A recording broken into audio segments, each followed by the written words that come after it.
सर्वप्रथम एक पाव पनीर हाताने असं क्रश करून घ्यायचं, म्हणजे पनीर भुर्जीला टेक्स्चर खूप छान येते. आता एका पॅनमध्ये 2 टेबलस्पून तेल टाकायचं.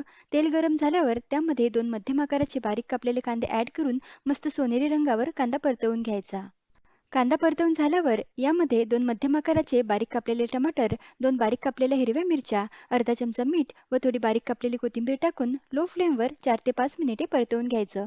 5 मिनिटानंतर यामध्ये अर्धा चमचा लाल मिरची पूड, अर्धा चमचा गरम मसाला, अर्धा चमचा धना पावडर व पाव चमचा हळद ॲड करून छान मिक्स करायचं आणि 1 ते 2 मिनिटे हे मसाले मस्त परतवून घ्यायचे. 2 मिनिटानंतर यामध्ये क्रश केलेले पनीर टाकून मिक्स करायचं. पनीर मसाल्यामध्ये टाकल्यावर फक्त 2 मिनिटे परतवून घ्यायचं. जास्त वेळ पनीर परतलं तर पनीर कडक होते. पनीर मसाल्यामध्ये छान एकजीव झालेला आहे.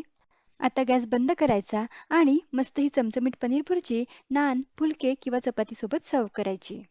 तुम्ही ही पनीर भुर्जी एकदा नक्की करून पहा. रेसिपी आवडल्यास व्हिडिओला